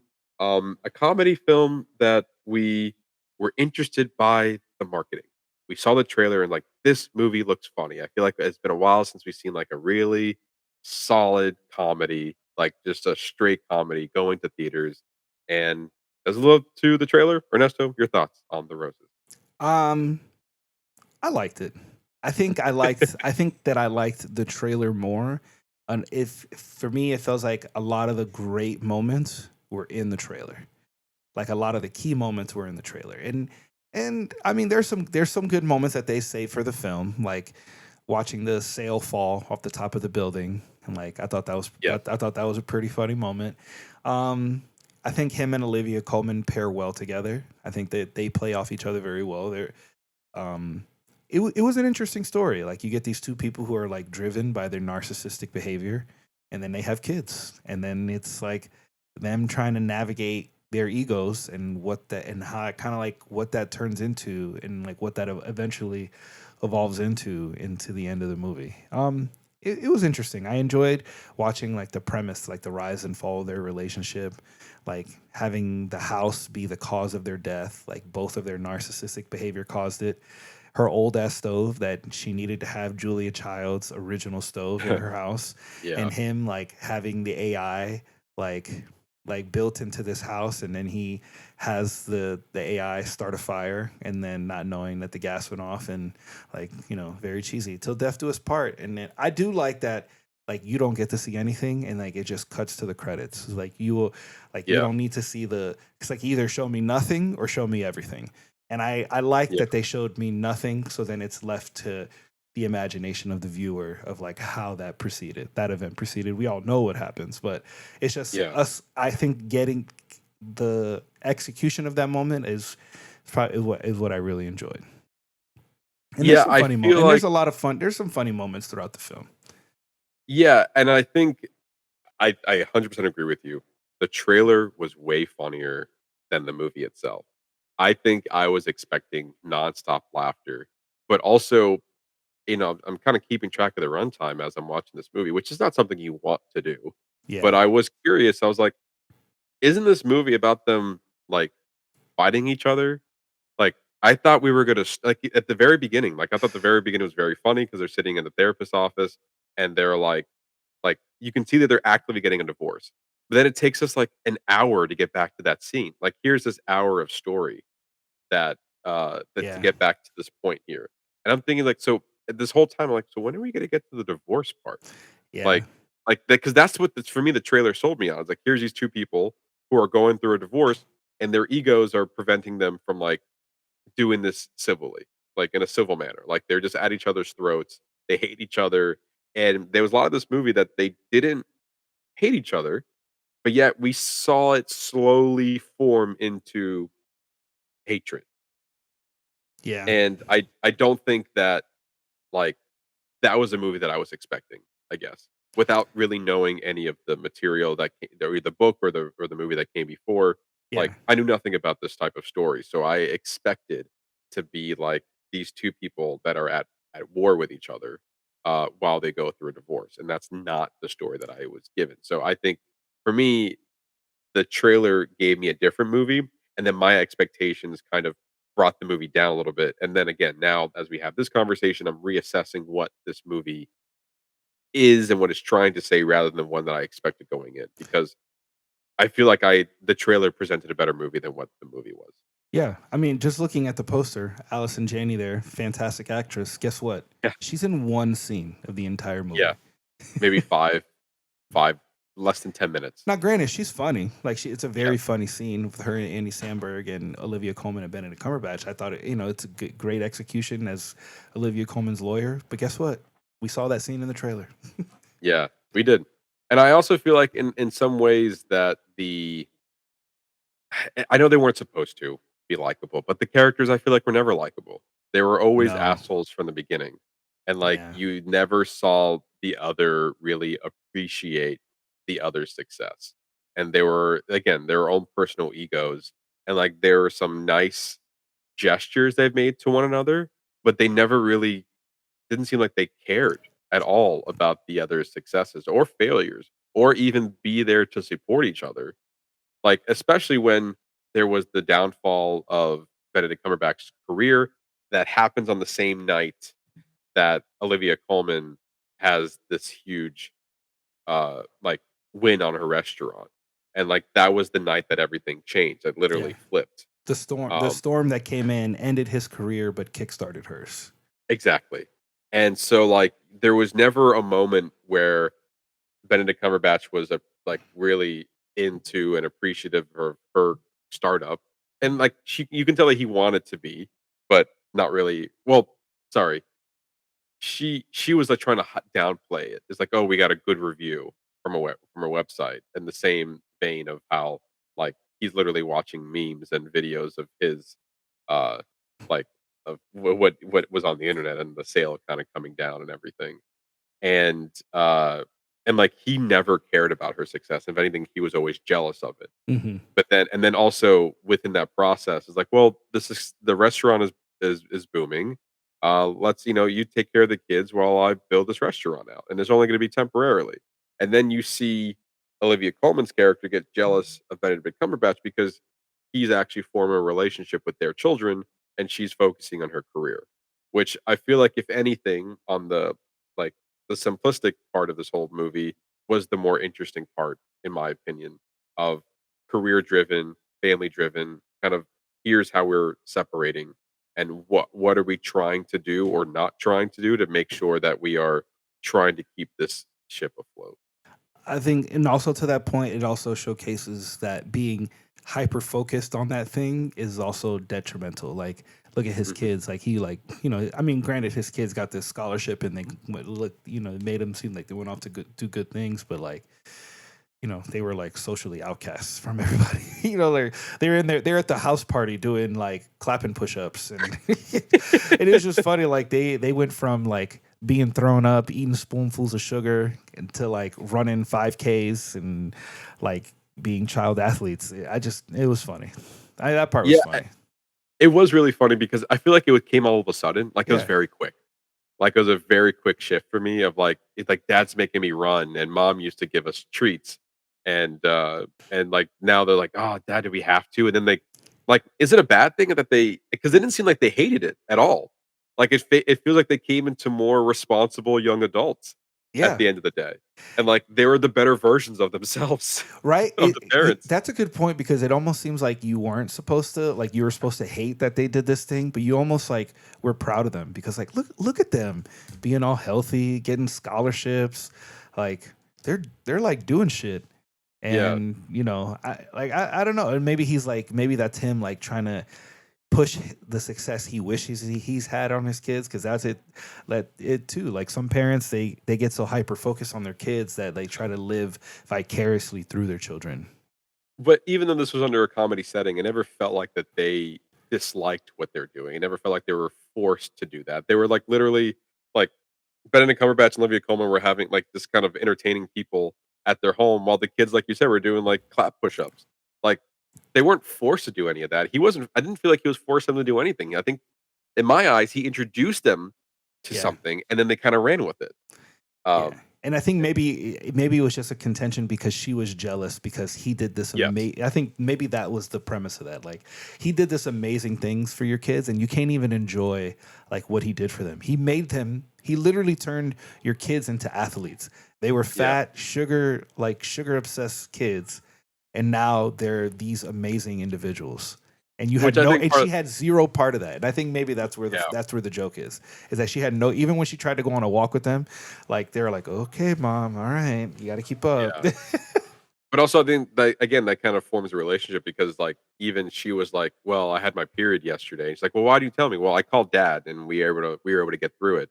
And like, even though we never really saw it, which is kind of a disappointment because again, I think it would have made Benedict Cumberbatch a likable character if we actually saw him have those interactions with his kids. Like, be a good And, dad. If we see and- him right, more of him being a good, we saw a little bit, like, when they had like, there was a couple of moments like when his daughter, when she was talking to the mom and he comes back out and they have like their little handshake, and like Yes. it was just a very endearing, like they have they have like their own thing together.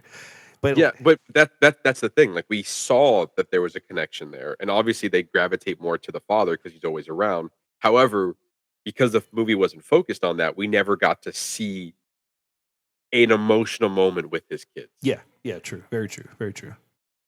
And so with that, then like there was a really funny moment at the very beginning when they were younger, where they were like the mom comes home and like has like these treats for him. Is like, "Ooh, that's it. We signed a contract, more of a commitment." Yeah, I did that. And Yeah, that then was like kind of funny.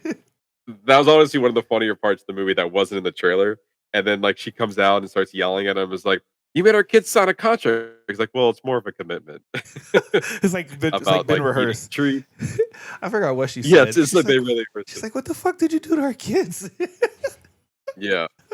But I think that was like a kind of a funny bit, kind of in the recurring throughout the whole movie, and the fact that again the kids were end up being more responsible than the adults hmm for this whole time.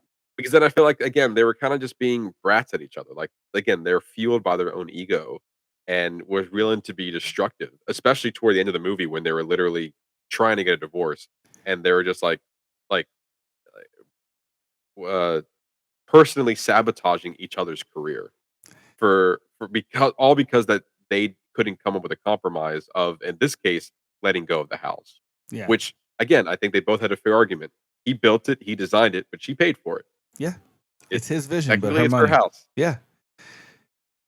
Like, at all intents and purposes, she put down the money for it. That's technically her house. But he put a lot of creative power into it, and so now, uh, like I can understand, like, even Alice and Janie was like, "That's a great deal. You get to keep the company. He just wants the house. Build a new one." She's like, "No, it's the principle of it," and Yeah. that's where, Driven by their hate and their own egos. That's exactly. yeah, See how many moments they were given where they could have had their out. 100%, yeah. And then I feel like all the other surrounding characters didn't really add much to the movie, in my opinion. Like, Annie Sandberg, and especially, like, Annie Sandberg was a little bit more there for him, kind of like the support vehicle for Benedict Cumberbatch, but also only in a comedic way. Whereas, like, Kate McKinnon's character really was weirdly just put in there to make, like, every time she was on screen, she just made a pass at Benedict Cumberbatch. Yeah, and I feel like they try to add some emotional weight to her, or I wouldn't even, because at the last moment when she hits on him, True. and he's like, well, what about whatever his character name is, and she's like, oh, yeah, this is fine, but like at the end of the day, I want my dumb husband taking care of me, like understanding like whatever this is, like nothing will touch what me and him have, and he even says it too, is like, oh yeah, she does this and she hates me and this and that, but I love her, so that's what it Yeah. is. Like, like it doesn't matter what the issue is. Like, our love is unbreakable. Yeah, well, actually, funny enough, comparing this to Dying with Sex, or Dying for Sex? Time for sex, Dying yeah. Dying for Sex, yeah. And comparing to that, like, Michelle Williams' character was telling the neighbor to be like, "Hey, I don't want you to see me die. I'm just literally we're here for this moment." And very similar to what Kate McKinnon was saying, she was like, I just wanna sleep with you. But if I ever get stage 4 whatever, I I'm going to Barry to take care of me." That's what his name was. Yeah, So, I want my yeah. dumb husband taking me to my doctor's appointment. Yes, exactly. And so I think that's kind of what it is. Like, this is all for fun. Like, I don't really care what happened at the end of the day. Like, I'm just trying to make this thing happen. I'm trying to have one good night, Yeah, and I want it to be yeah, with you. exactly. But then, Um, like Benedict Cumberbatch, his ego, he sees it as like, oh, well, she must want to leave her husband to be with Right. me. Like he never explicitly said it, but now thinking about it, him asking that question, like, why else would you ask that question? Like, you must think, like, so you spent this whole time thinking that like she wanted to like be with you, and like Right. you couldn't have been further from the truth. Right, exactly. Like, you're planning on leaving your spouse in order to be with you, and that, again, not the case at all. And I feel like at the end of the day, like, even toward the end of the movie, like, he was saying that he would never kill her, but yet they were very dangerously close of killing each other. More so with, her eating strawberries. Like, Was they've that one of already was it in a way raspberries? damaged their own careers. Or But that wasn't it raspberries?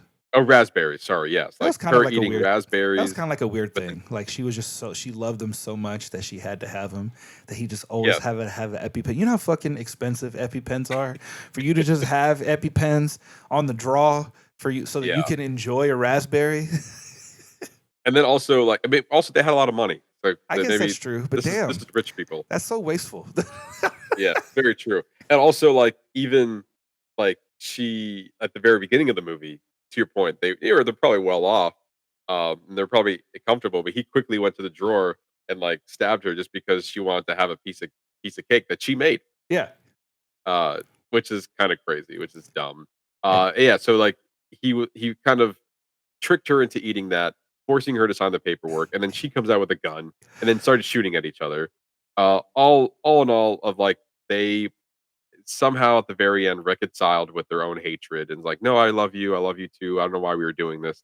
And then the ambiguous ending of, like, the what was it? The so that fumes were in the air. yeah, he broke open the gas line on Julia Child's stovetop Right. in their fight together, and so there's gas coming out, and then he literally tells the AI to start a fire, like to Yes. light the fireplace. So, and then it cuts to the credits. So, immediately assume that the house blew up.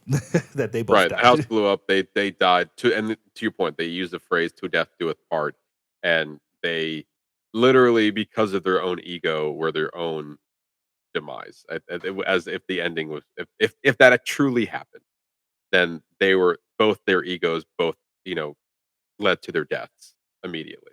And it seemed like their kids were okay with it because they were like, "Oh, you guys are getting divorced? Thank God." You know, it's been kind of unbearable for the last decade. So I'm glad you guys are doing that for yourselves. Like they were completely okay with it. Um, but yeah, I do feel like there were some funny moments there. You know, I just feel like that I wish some of the character attributes were likable. I just Yeah, feel like it's weird. I never liked their characters. However, Benedict Cumberbatch and Olivia Colman were like so good together. they Like their were. chemistry was so good. Like, as much as I didn't like the movie, I liked them together. Like, Yeah, I they're just back thought, and forth. yeah, they're back and forth. So they're a lot of their banter. It was good. It worked. And I wonder if Olivia Colman, like, if she has a secret, or maybe not so secret, like if she just has like an obsession with cooking, because like Yeah. she's cooking in the Bear.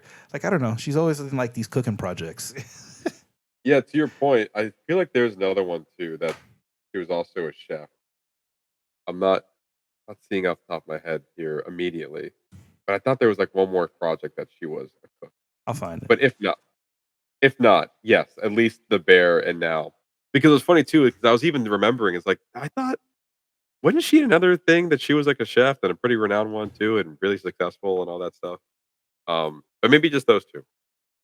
Um, but yeah, I think overall, like the movie was not as funny as I was expecting. I think there was a lot more, I guess not drama, but like the story played out more of the hatred between the two rather than, having this kind of funny, like the movie take over with all these funny antics that they're doing to each other. But yeah, I don't know. I feel like somewhere along the lines it might have fell flat.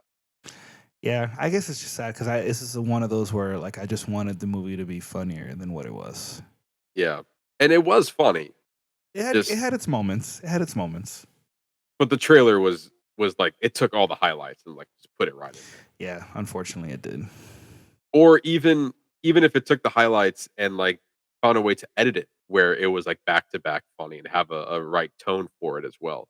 It didn't seem like there was that much hatred in the movie. Like yes, they hate each other, but like in a funny way.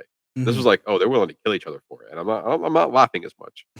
Uh but anyway, final thoughts and 5-star rating. Do you want to go over box office first? Oh, yeah, sure. We can quickly do that. There's not really too much to talk about. The movie just opened this past weekend. And though I could not find the budget of the film, I couldn't find out how much the movie was made. I Um, can find it really quick. but the movie opened to about $6.2 million over Labor Day weekend, and it opened at number 5. So it wasn't like a sought out movie, even though you do have like known actors like Olivia Colman, Benedict Cumberbatch. People were still seeing weapons. People Mm, still wanted to see weapons, and Jaws apparently Jaws, their 50th anniversary re-release, was a big hit for Labor Day weekend, and so that became number one, number two. Hell, even the newcomer Caught Stealing, the new Darren Aronofsky movie. I believe it's from Darren Aronofsky. yeah, it's Darren Aronofsky. Yeah, Caught Stealing opened at number 3. So that wasn't even a big hit there either. But regardless, the movie opened at number 5 at 6.2 million at the time of the recording and has $8 million internationally. It made 9.2 million with a grand total of $17.2 million. Were you able to find the budget? Yeah, reported at there's a couple of sources reporting at $40 million, 40. Oh, it's a which little is high. yeah, it's pretty high. Well, you got a lot of big names in this movie. True. That was actually a lot higher than I thought it was going to be. I was expecting maybe somewhere in like the 10 to, low, 10 to like 20. sorry. I was expecting like 10 to 20 max. I was expecting like high 20, maybe low 30s, but 40, I was like, ooh, a little pretty penny there for a Yeah, comedy like that. But then again, I think we talked about how The Naked Gun was also around the $40 million range, like the budget wise. However, that had some action moments in here. This movie had no action, true. so you're putting money into the stars, that's for sure. But yeah, yeah. So it's probably not gonna make a lot of money. It might do better on streaming. This is Searchlight, so eventually it'll go on Hulu, which eventually Hulu would be no more. It would just be on Disney Plus. Yeah. So, or the Hulu would be in Disney Plus. So take that what you will. But yeah, overall, again, 5-star rating and your final thoughts. I just wanted it to be better than what it was. I was just Yeah. very unfortunate. I had I guess I had my expectations were higher, and I guess I should have just lowered them. But I'm gonna go. It did have some good moments, so I'm gonna go 2.5. 2.5. I can meet you there. Yeah, I was kind of hovering around a 2.5, maybe 3.